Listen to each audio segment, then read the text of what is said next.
Nos vamos a ir a Chubut. Chubut lamentablemente hace ya, yo no sé si 2 años debe ser, cómodos del fallecimiento de Das Neves, que ya venía muy complicado con Das Neves, con muy mala administración. Recuerdan que Chubut estuvo, no sé si 180 días sin clases, por ejemplo. Nunca se terminó de arreglar, más allá de la ayuda que le dieron los gobiernos centrales, en el caso, en su momento, Macri, y me imagino que también debe estar pasando lo mismo ahora con el gobierno de Alberto Fernández. Las cuentas de Chubut están muy lejos de cerrar, pero muy lejos de cerrar. Y el problema ahora lo tenés en la justicia. ¿Cómo le va, doctor? Antonio Laje saluda, buen día. Sí, buenos días, Antonio. Muchas gracias por el espacio. Favor.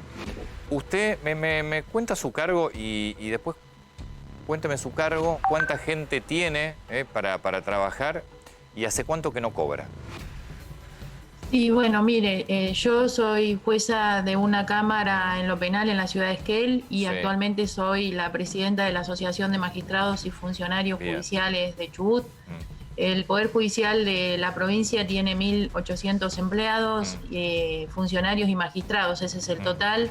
Y lo concreto es que al día de la fecha nos deben los últimos 3 sueldos, esto es junio, julio y agosto, y por supuesto también nos adeudan el medio aguinaldo correspondiente al primer año. Ahora, los empleados... Perdóneme. Perdón, no lo escuché. No, perdóneme. Le adeudan, es decir, la última vez que cobraron fue junio, el mes 6. No cobraron ni julio... mayo. No, mayo, perdón. No cobraron ni el 6, ni el 7, ni el 8. Es decir, ni junio, ni julio, ni agosto. El medio aguinaldo, ahora, ¿eso no lo cobró usted y los jueces o los empleados tampoco cobran? No, tampoco lo cobran los empleados. En realidad la provincia paga los sueldos con rangos escalonados, 1, 2, 3 y 4, conforme los salarios. Y el rango 4, que integramos la mayoría de los que trabajamos en el Poder Judicial, es los que ganan a partir de los 150.000 pesos y no lo hemos cobrado. Los demás sectores de la administración pública están prácticamente igual. A la fecha, en lugar de adeudarle 3 sueldos, les adeudan 2 sueldos y el aguinaldo. Y lo más grave es que el gobierno no tiene nunca la fecha en cuánto va a pagar los salarios. Tal es así que el sueldo de mayo lo cobramos hace 50 días. Ahora, ¿y cómo hacen para...? La situación... Porque yo puedo entender de repente a un juez, una camarista, por lo que puede ser el salario, puede tener alguna reserva, pero los empleados de planta, de los niveles más bajos, no resisten ni siquiera un mes de atraso de sueldo.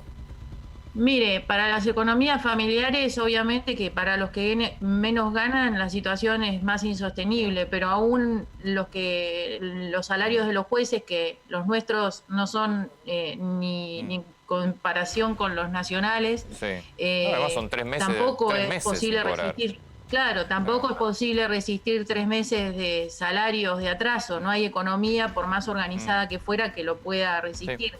Pero me interesa destacar que además está en juego el funcionamiento del Poder Judicial como uno de los poderes que hace al sistema republicano y al Estado de Derecho, toda vez que tenga en consideración que los empleados judiciales desde hace más de un año que están de paro y con un cumplimiento de guardias mínimas nada más, lo que significa que magistrados y funcionarios hemos tenido que asumir toda la carga laboral, incluida durante la pandemia, y evidentemente hay un resentimiento en el servicio de justicia. Doctora, déjeme que le interrumpa un minuto sobre esto. Explíqueme cómo funciona hoy un día en la justicia entonces. Mire, actualmente somos muy pocos los que venimos a trabajar, magistrados y funcionarios, y los empleados que, como le dije, están en guardia mínima o algún otro empleado que voluntariamente decide venir. Además, la situación es muy compleja porque los grupos de riesgo por la pandemia tampoco pueden asistir a los lugares de trabajo. En muy pocas ocasiones algunos hacen teletrabajo conforme a su función, puedan hacerlo, pero como la realidad es esta, el servicio está reducido y toda la carga recae en magistrados y funcionarios que hacen todo lo que pueden para atender toda la demanda que tiene el Servicio de Justicia en la provincia del Chubut, pero sería falso afirmar que estamos funcionando normalmente, porque eso no es cierto y que el funcionamiento del poder del Estado está absolutamente deteriorado. Ahora, doctora, usted es jueza en lo penal, lo cual atiende a las situaciones más delicadas de una provincia. Y le quiero preguntar, usted trabaja mancomunadamente o mano a mano con la policía. ¿La policía está cobrando con bolsones de comida? ¿Esto es cierto? Sí, exactamente. En estos días en los que la provincia de Buenos Aires tuvieron el conflicto, en Chubut ya esto también se venía visibilizando en las redes sociales del malestar que existía en la provincia respecto del sector policial, y los familiares se estaban autoconvocando en las plazas públicas, y en virtud de que, como le dije, no le han pagado 2 sueldos a ellos, el gobierno anunció que le iban a entregar bolsones de comidas para poder asistir a las familias, teniendo en cuenta que no le pagan los salarios. O sea, por un lado la justicia penal está diezmada y además, vos imaginate, cuando hablamos de que está diezmada, no puede operar como debería hacerlo ante las causas graves como robo, delito, muerte, etcétera, los delitos que vos te imagines. Pero a su vez a la policía le pagan con bolsones de comida. Digo... Sí. Y a su vez, el año pasado, no sé cómo estará este año, la educación estuvo, la educación pública, 180 días de paro, es decir, no funciona la provincia, sí, ¿no? Mire, exactamente, sí. Los docentes siguen de paro y claro, yo le voy a dar un número. En 2018 tuvieron solamente 108 días de clases, en 2019 68 días de clases, y este año no han tenido clases y los docentes hacen paro en el sentido de que tampoco dan clases virtuales. Es decir, que los niños, niñas y adolescentes de Chubut en estos 3 últimos años no han tenido siquiera lo que corresponde a un año calendario. La situación es gravísima. Las situaciones que se dan en los ámbitos familiares con los chicos que no tienen clases son terribles. En el juzgado de familia llegan casos muy complejos que no tienen que ver solamente con situaciones de familias vulnerables en el sentido de pocos recursos, sino ya en todas las familias, porque, como le dije, es imposible que durante 3 años los chicos no puedan tener el acceso a la educación como corresponde. Doctora, actualmente muchos padres, sí, dígame. Lo escucho.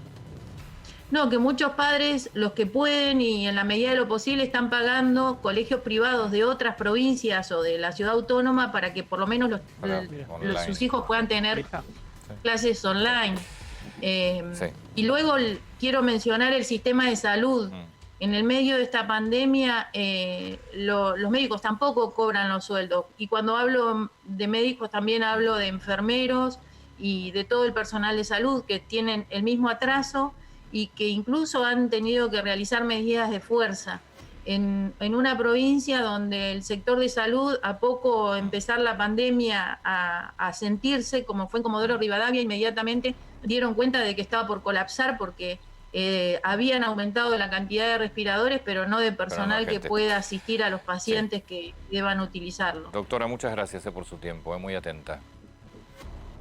Muchas gracias a usted por el espacio. En una provincia, hablando recién con Zamora, ¿no?, que se refería, esta provincia tiene regalías petroleras. Sí.